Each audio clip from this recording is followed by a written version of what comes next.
Hard to believe spring has sprung. We've got an early season here in 2024 and it's time for another boat walkthrough. So this is my brand new Ranger 622 Pro, all decked out. And here are some of the features and add-ons that we've done from Ranger and in the shop ourselves. On the business end of the boat, we of course have our Mercury Pro Kicker. This is the 15 horse electronic fuel injection, no carburetor, really a big deal, especially if you're using this thing super early in the season, maybe you got some bad gas, it's gonna help you out, not have that carburetor issue. Little bit different power plant we got this year. We've got the 400 Mercury, see how big this thing is, 6'3", V10, and notice the prop on this thing, almost 18 inches all the way around. Believe it or not, more fuel efficient than my previous 400. Pretty amazing. The whole shot and everything is just crazy. Of course, we've got one more little piece of equipment over here. We've got my talon. Use this thing crazy. Can't imagine not having it. This is the 15-foot version. Yes, I do use it while casting or what have you, but every day I use it at the boat launch when those, like the docks are not in early season like this. It's a really, really big deal. We add the little ladder on there to make it a little bit easier since we took the folding ladder off. And then of course we got my transducers, which are really, as you know, the business here down. We've got our mega side imaging with Humminbird. We've got our transducer for a receiver for our fish hawk, and then we've got our 2D up underneath. So we put a little transducer board. We've got a jack plate on this boat. There's really a lot going on the back end here. So on the front here is kind of one of the most important pieces of equipment. This is the Minn Kota Altera, but it's a little different. This is the Quest, so it's a brushless motor, tons of power. A lot of features. Look this thing up. I mean, literally dozens of changes, but the biggest thing you notice is it's a lot heavier duty. The bracket alone is amazing on how much heavier duty it is. Really excited to use this thing. And then of course, you know, on the front we've got the steps, Ranger steps on the boat. I can't imagine not having these on a boat. It's amazing, whether it's at the boat launch like this or honestly just even in the garage, getting in and out of the boat, not having to have a ladder. Super simple, makes it, use them every day, makes it a lot easier. So a couple things I like to do is I use that Minn Kota plug. That means I can take that motor on and off much easier. It's a quick disconnect, but if you look at the quality of this plug compared to other ones that you'll see on the market, it's amazing the difference. It won't accidentally come out, it locks in, yet it's super simple to install and kind of take in and out. The other thing I've done on the Minn Kota Altera here is I have a universal bracket. I kind of drilled and tapped that. It's not exactly made for this, but that'll allow me to switch through just about any other motor that I have or other boats, because this is a nice big old universal plate here for the trolling motor. So at the Cockpit here, this is really kind of the business end of things. We had a couple different deals. If you check some of our social media, we've showed how to kind of do some of this, but got a little homemade backing plate in here for this graph so I can get a big Helix 12-inch in here. We used a 14-inch stable mount to get the second one, which is kind of critical because ultimately this boat's gonna have a walk-through windshield on it later, and we want to make sure we had enough room for that. And then on the third one here, we use this for our extra GPS and kind of some of the mega live imaging and stuff. So we have a Bert's custom tackle base that we kind of mixed in with a Ram swing arm so we can get all of these units up here, because of course, you know, the mega live imaging, we got down imaging, we got all that good stuff here. We've also got double paddles for our jack plate, so we got trim and tilt on there. We've got the zip wakes, which are really, really nice. These are amazing on the Ranger. They're basically like a self-adjusting trim tab. Then we've got we moved our jack plate gauge up as well, even though we do have that on the ride system here. I also moved up my SmartCraft gauge. I still like to see that information, especially the bigger numbers, because I can drive off of that and know drive out a lot more fuel efficient, but then also see my engine diagnostic stuff a lot easier. And then I've got my little talon switch, so again, when I come into dock, I can literally dock all by myself in just a second by hitting that switch simply. So one of the things I've done for a number of years, I put a clam cargo net that actually is meant for ice shanties up underneath my console here, and I take some of the stuff that's underneath there out. And that's really important because I'm required to carry, you know, sizable life jackets, and it's nice to not only have those readily available as they're supposed to be legally, but it frees up a lot of storage space, and you have them out there so they're not getting mildewy in that. But if you do need them, they're quick at hand. So that's up underneath there. Then the other thing that I've had on probably about my last 20-some boats is the Smooth Move seats. Can't imagine not having these. We've got the big saltwater bases that you can get directly from them, and then we've got these Smooth Moves Ultra. This is the ones that have the little electric pump in there.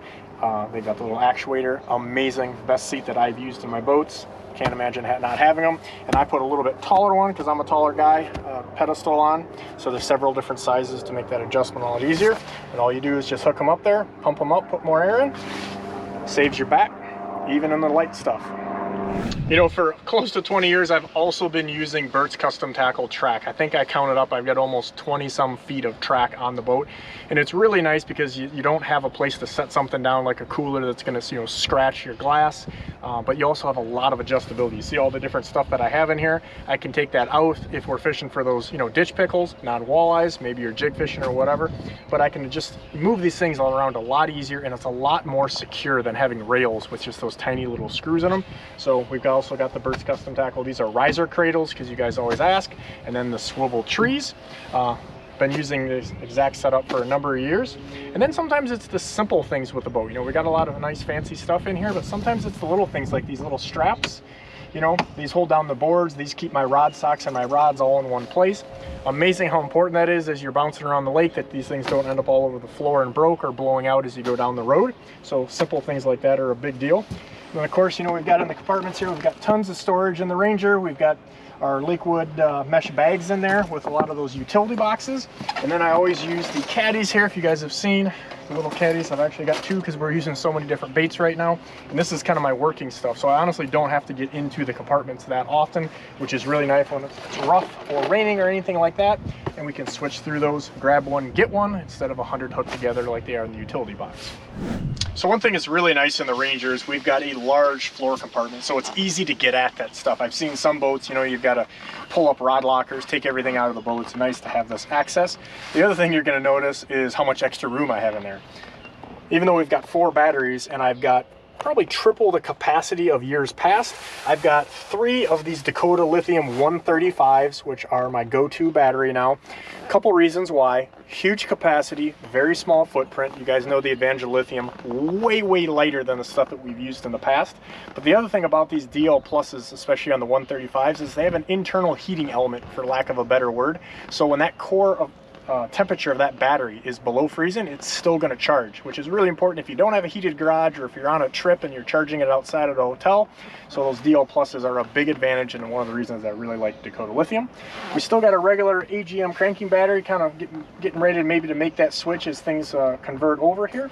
But we've got a 4-bank charger that's going to one for each of these with the Minn Kota Precision. 15 amps on each bank. The thing I really like about this is actually made now for a lithium battery. So you can select them. So even though we have an AGM here, we can select that as a different charge cycle. And this charger now will actually take a battery that is dead and it will pick it up. That's kind of a new feature as well, and one of the reasons I really like the Minn Kota Precision series. Say that 10 times fast. And then all, you know, the features that you see on the Rangers, we've got the multiple breakers and quick access here. But this is not where we're done with our power. We still have our electronics power, which I'm going to show you next. So in the back here, this is a super important part. We have separate videos just on this. Producer dude kind of broke down. We've got 2 of those same 135 batteries that we talked about in the trolling motor in the floor. And these are just for the electronics. And it's kind of hard to see, but back underneath here, we've got a distribution panel that only has my electronics on it. So that's that good, clean power that you're talking about. We've got heavy gauge tin copper going right to that.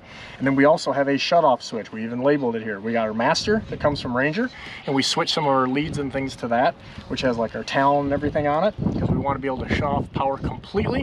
And then we've also got our graphs, which are totally a separate shutoff. The nice thing about this, and the reason that I have 2 of the 135s, even though I probably don't need that much power, there are days that maybe you don't get charged. You know, doing this for a living, I need to make sure I don't run out of power. Maybe you're in remote places. But the other reason that I like to do that is I can always disconnect these 2 batteries that are tied together and have just one, and then move that to the floor in case I had something happen.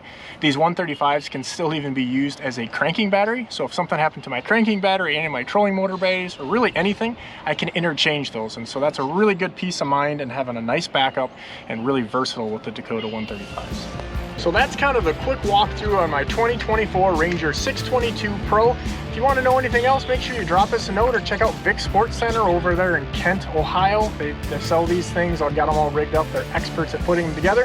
If you want to know even more, want to know some more of this stuff, book a trip with us. That's what we do.